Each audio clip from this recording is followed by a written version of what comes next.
मेरे प्रिय आत्मन, जिस क्षण तुम यह सुन रहे हो उसी क्षण एक बात को बहुत गहराई से महसूस करने की जरूरत है कि जीवन तुम्हारे सोचने से नहीं चलता, जीवन तुम्हारे होने से चलता है। और जब तक तुम सोच को ही जीवन समझे बैठे हो तब तक तुम उस विराट बुद्धिमत्ता से कटे रहते हो जो हर पल तुम्हें संभाले हुए है। तुम कहते हो कि परिस्थितियां सही नहीं हैं, रास्ते बंद हैं, समय विपरीत है, लोग साथ नहीं दे रहे, लेकिन सच यह है कि तुम्हारी सोच ने ही तुम्हारे चारों ओर दीवारें खड़ी कर ली हैं और उन दीवारों के भीतर बैठा मन फिर उसी मन से बाहर निकलने का रास्ता खोज रहा है। यह विडंबना है और इसी विडंबना में मनुष्य का सारा दुख छिपा है। जिस दिन तुम यह देख लेते हो कि सोच बदलना कोई मानसिक कसरत नहीं बल्कि देखने का ढंग बदलना है, उसी दिन पहली बार जीवन में दरार पड़ती है जहां से रोशनी भीतर आती।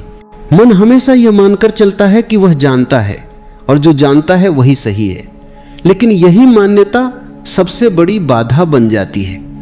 मन की जानकारी उधार की होती है, समाज से, परिवार से, अनुभवों से, घावों से, और उधार की चीज कभी सत्य नहीं हो सकती, वह केवल स्मृति होती है। जब तुम स्मृति के आधार पर भविष्य रचने की कोशिश करते हो तब ब्रह्मांड की विशाल योजना से टकराव शुरू हो जाता है। अस्तित्व किसी एक व्यक्ति के अनुसार नहीं चलता, वह समग्र के अनुसार चलता है, और जो समग्र के साथ बहना सीख लेता है उसके जीवन में चमत्कार नहीं, सहजता प्रकट होती है।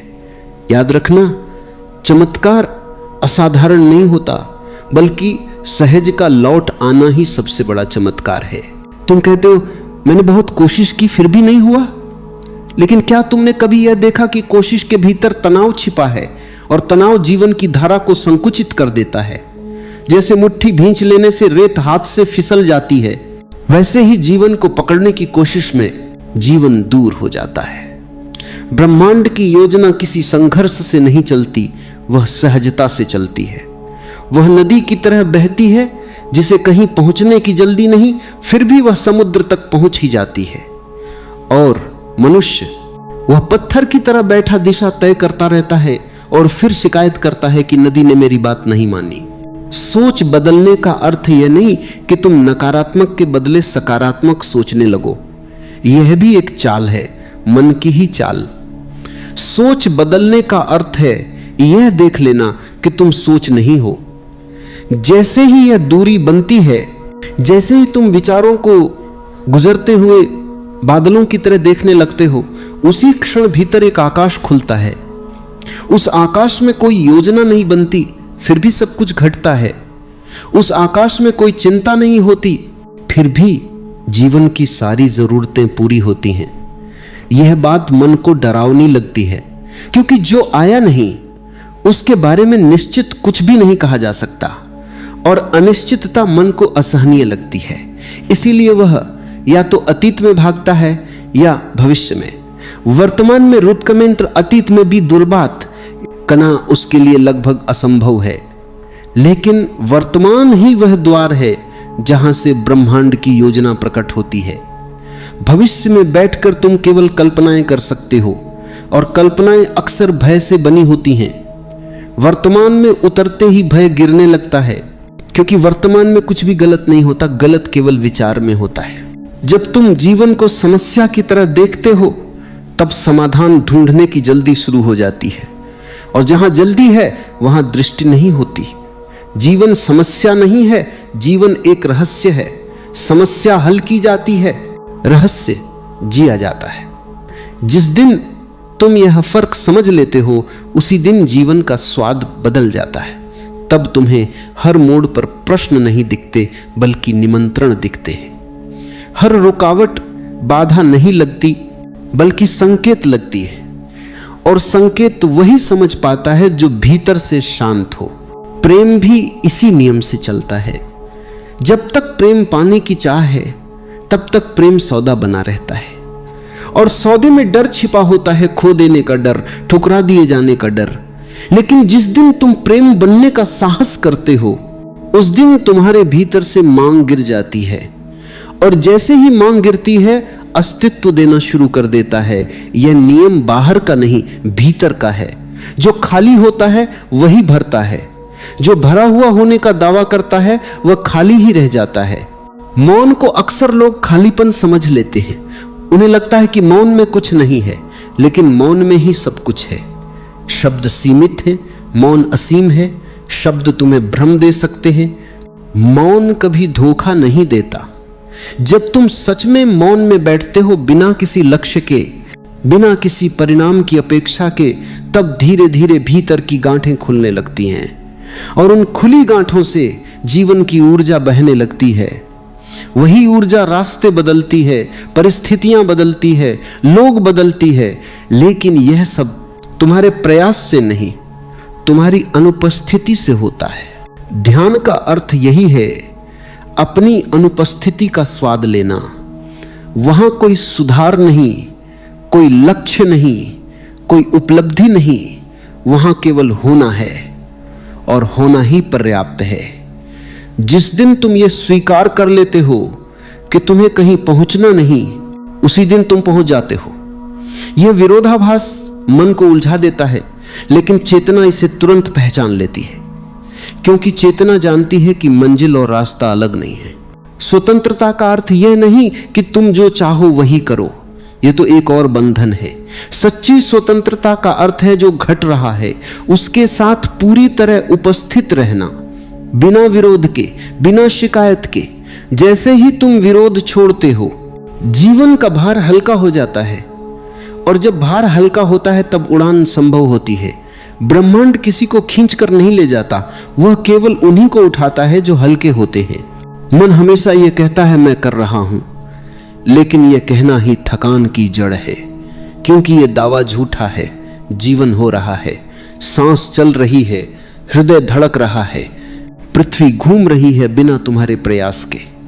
जिस दिन मैं करता हूं का भ्रम गिरता है, उसी दिन भीतर एक गहरा विश्राम उतरता है, और उस विश्राम में जो घटता है वह किसी भी योजना से कहीं अधिक सुंदर होता है। जब तुम तैयार हो सौदेबाजी करने लगो, बल्कि यह देख लेना है कि जीवन तुमसे कोई सौदा चाहता ही नहीं, जीवन केवल तुम्हारी उपलब्धता चाहता है। जैसे ही तुम उपलब्ध होते हो, जैसे ही तुम अपने भीतर की जकड़न छोड़ते हो, वैसे ही घटनाएं बिना शोर के अपने सही स्थान पर सरकने लगती हैं। मन की सबसे पुरानी आदत है तुलना करना। वह हमेशा देखता है कि किसी और का रास्ता सरल क्यों है, किसी और का जीवन क्यों बह रहा है और मेरा क्यों अटका हुआ है। लेकिन यह देखने की दृष्टि ही गलत है, क्योंकि जीवन की धारा कभी भी दो लोगों के लिए एक जैसी नहीं होती। अस्तित्व दोहराव में विश्वास नहीं करता। वह हर व्यक्ति को अनूठा रास्ता देता है, क्योंकि हर व्यक्ति की चेतना अलग है। जब तुम किसी और के रास्ते को अपना मानने लगते हो, तब टकराव पैदा होता है, और टकराव से केवल थकान जन्म लेती है, समाधान नहीं। यही कारण है कि ब्रह्मांड की योजना तुम्हारी योजना से बड़ी ही नहीं, सुंदर भी है। सुंदर इसलिए क्योंकि उसमें तुम्हारे अहंकार की कठोरता नहीं होती, उसमें लचीलापन होता है, करुणा होती है, और सबसे जरूरी समय की समझ होती है। मन जल्दबाज है, वह चाहता है कि सब कुछ अभी हो जाए, लेकिन अस्तित्व जल्दी में नहीं है। वह जानता है कि कौन सा बीज कब फूटेगा, कौन सा फूल किस सतु में खिलेगा। जब तुम अपनी घड़ी को अस्तित्व की घड़ी से मिलाने की कोशिश छोड़ देते हो, तभी पहली बार प्रतीक्षा भी आनंद बन जाती है। अक्सर तुम सोचते हो कि यदि तुमने नियंत्रण छोड़ दिया तो जीवन अव्यवस्थित हो जाएगा, लेकिन यह भय केवल उन्हीं को होता है जिन्होंने कभी भीतर झांक कर नहीं देखा। भीतर पहले से ही एक व्यवस्था है जो तुम्हारे सोचे बिना चल रही है।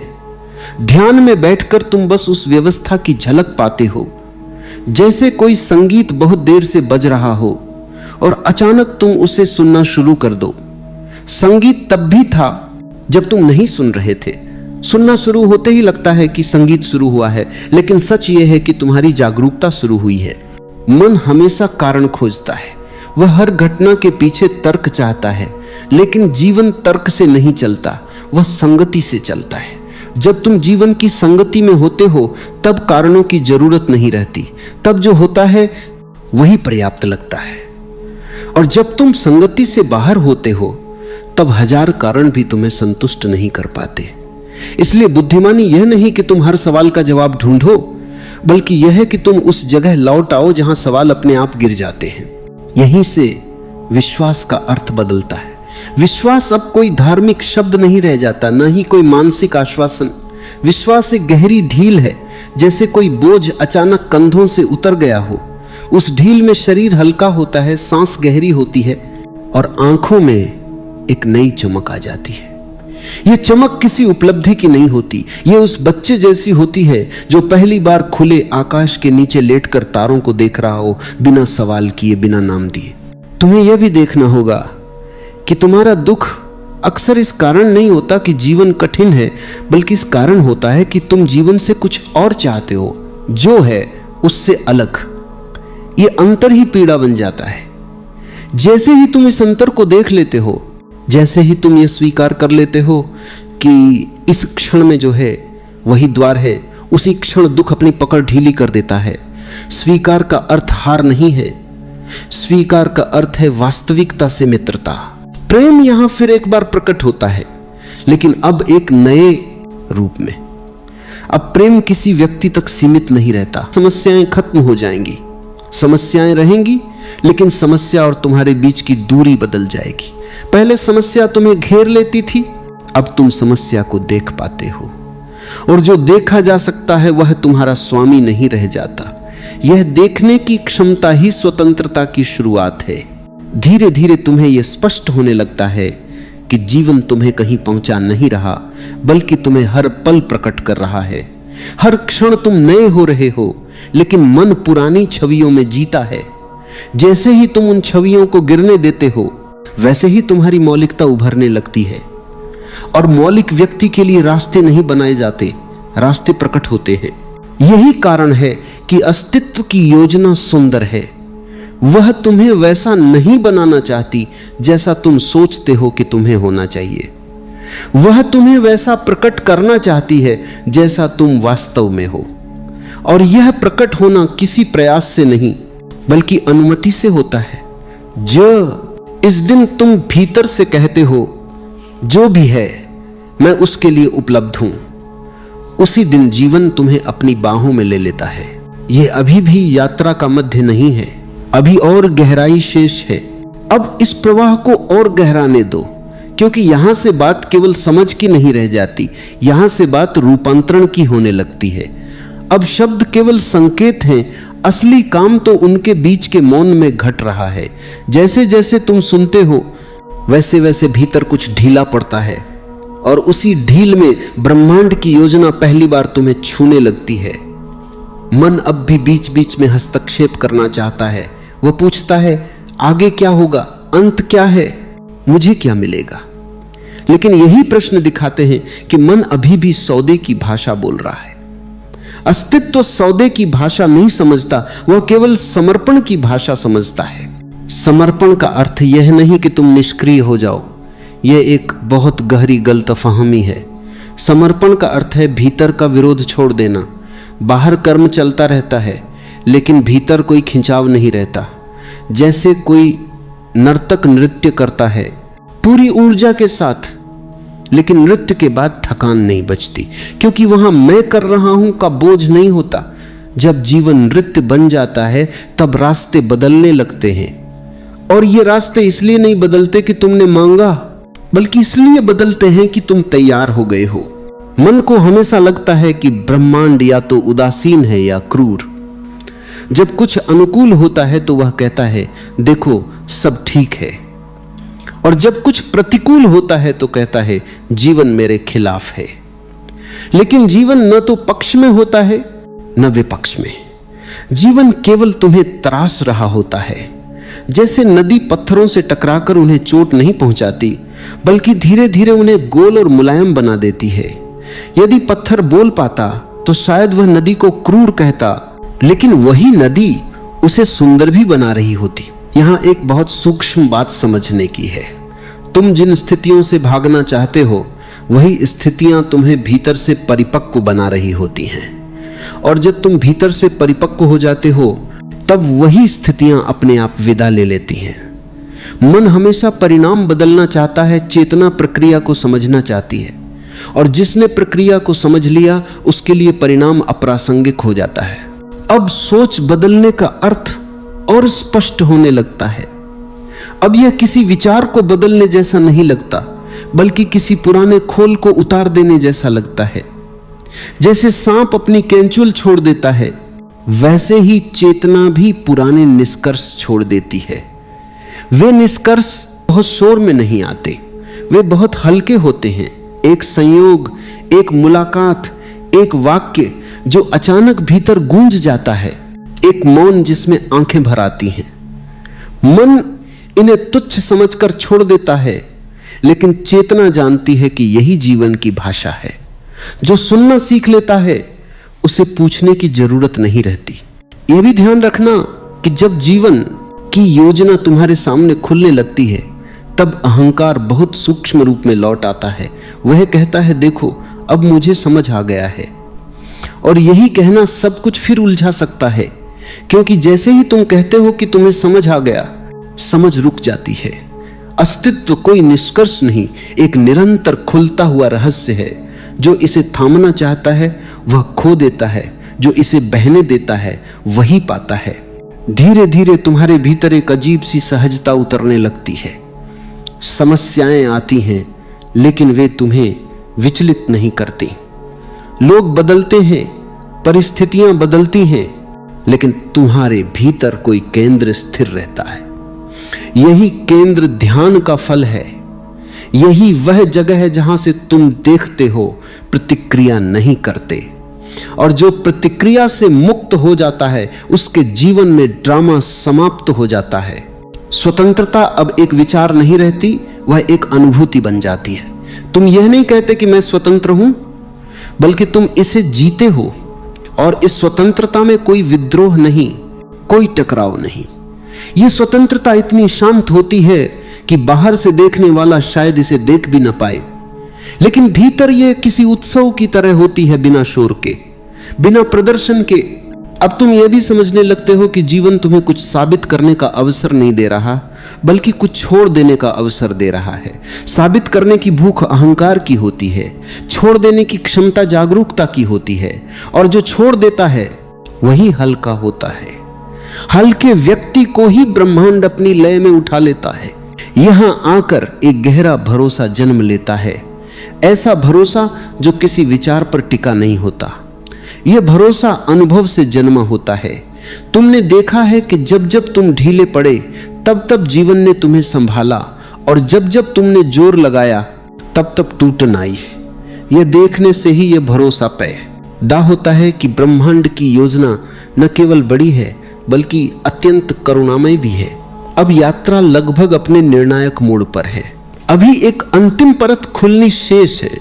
अब यहां शब्द लगभग किनारे होने लगते हैं, क्योंकि जो कहा जाना था वो भीतर उतर चुका है, और जो घटने वाला है वो शब्दों से नहीं घटेगा।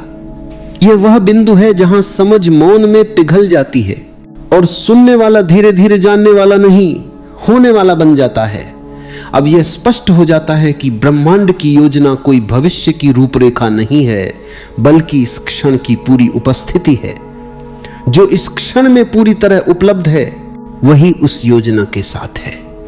और जो इस क्षण से चूक जाता है वह चाहे जितनी योजनाएं बना ले, अस्तित्व की धारा से बाहर ही रहता है। अब यह भी साफ दिखाई देने लगता है कि जीवन कभी भी तुम्हारे खिलाफ नहीं रहा, वह केवल तुम्हारे झूठे केंद्रों के खिलाफ रहा है। वह तुम्हारी असलियत को छूना चाहता रहा है, और हर बार जब तुम किसी मुखौटे से चिपके रहे तब टकराव हुआ। जिस दिन तुमने मुखौटा ढीला किया उसी दिन जीवन का हाथ सहारा बन गया। ये कोई भार नहीं डालते। सफलता आती है तो वह सिर पर नहीं चढ़ती, असफलता आती है तो वह भीतर को नहीं तोड़ती, क्योंकि अब केंद्र बदल चुका है। अब तुम घटनाओं में नहीं रहते, घटनाएं तुम में आती जाती रहती हैं। अब प्रेम भी पूरी तरह बदल चुका होता है। अब वह किसी अपेक्षा से नहीं चलता, अब उसमें कोई पकड़ नहीं होती, अब वह किसी को बांधता नहीं, मुक्त करता है। और जब प्रेम मुक्त करता है तब वह ब्रह्मांड की सबसे शुद्ध भाषा बन जाता है। उसी भाषा में अस्तित्व संवाद करता है, उसी भाषा में जीवन तुम्हें इशारे देता है। और जो उस भाषा को समझ लेता है उसे शब्दों की जरूरत नहीं रहती। मौन अब कोई साधना नहीं रह जाता, वह तुम्हारी स्वाभाविक अवस्था बन जाता है। भीतर एक स्थायी शांति उतर आती है जो परिस्थितियों पर निर्भर नहीं होती। बाहर तूफान हो सकता है लेकिन भीतर आकाश साफ रहता है। यही वह अवस्था है जहां से वास्तविक करुणा जन्म लेती है। अब तुम दूसरों को सुधारने नहीं चलते, तुम केवल उपस्थित रहते हो और यही उपस्थिति सबसे बड़ा उपहार बन जाती है। अब स्वतंत्रता और जिम्मेदारी एक दूसरे के विरोधी नहीं लगते।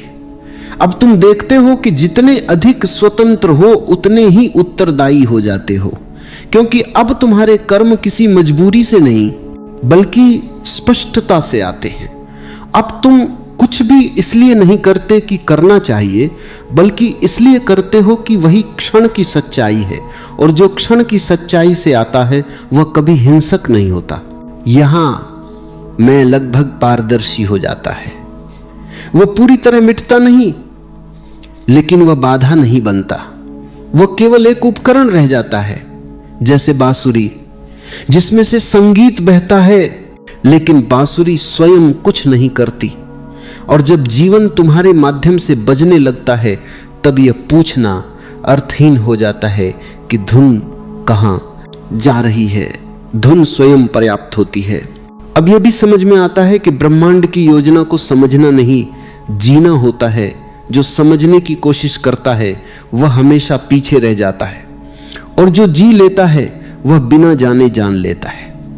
यह जानना किसी जानकारी जैसा नहीं होता, यह एक गहरी पहचान जैसा होता है। जैसे तुम अपने अस्तित्व को जानते हो बिना किसी प्रमाण के।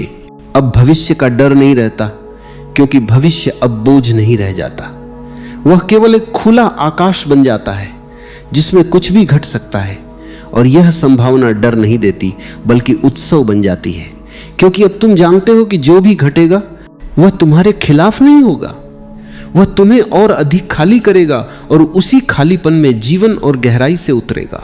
अब अंत में कुछ भी जोड़ने की जरूरत नहीं रहती, कोई निष्कर्ष नहीं बनता, कोई अंतिम वाक्य नहीं चाहिए, क्योंकि जहां निष्कर्ष होता है वहां यात्रा रुक जाती है, और यहां यात्रा नहीं रुकनी है। यहां केवल इतना पर्याप्त है कि तुम इस क्षण में हो पूरी तरह, बिना मांग के, बिना भय के। और जब तुम ऐसे होते हो तब सोच अपने आप बदल चुकी होती है, रास्ते अपने आप बदल चुके होते हैं, और ब्रह्मांड की योजना जो तुमसे हमेशा बड़ी और सुंदर थी अब तुम्हारे माध्यम से शांत, सहज और पूर्ण रूप से बह रही होती है। अपनी आंखें बहुत ही धीरे से बंद कर लो, अपने शरीर को किसी आरामदायक स्थिति में ढाल लो। महसूस करो कि जैसे तुम्हारे चारों तरफ शांति ही शांति फैल गई है। एक हल्की सी हवा तुम्हारे पास से गुजर रही है और तुम उस हवा के स्पर्श को अनुभव कर पा रहे हो। अपने कंधों को ढीला छोड़ दो, अब वह सिर्फ जीवन का एक छोटा सा हिस्सा है। अभी सिर्फ अपने अंदर के शांत आकाश को महसूस करो। विचार बादलों की तरह आते हैं और चले जाते हैं, लेकिन तुम वह आकाश हो जो हमेशा वैसा ही रहता है, अडोल, स्थिर, शांत। सांस लंबी लो और छोड़ दो। हर सांस के साथ एक संदेश अपने अंदर उतरने दो कि जीवन बदल रहा है, कुछ भी स्थायी नहीं। आज का दुख कल की सुबह में मिट जाएगा। अब कुछ पल बस बैठो और अपनी सांस की लय में खो जाओ। सांस अंदर शांति, सांस बाहर छोड़ देना। तुम भीतर से हल्के होते जा रहे हो। अब धीरे से अपने दिल के पास एक हल्की सी गर्माहट महसूस करो। ये उम्मीद की गर्माहट है, ये भरोसे की गर्माहट है। ये विस्पर करती है कि चाहे आज कितना भी कठिन हो, कल नया है, ताजा है, उजाला है। थोड़ी देर और इस अनुभव में रहो। यही है पहली अवस्था, शांति की शुरुआत, उम्मीद का द्वार।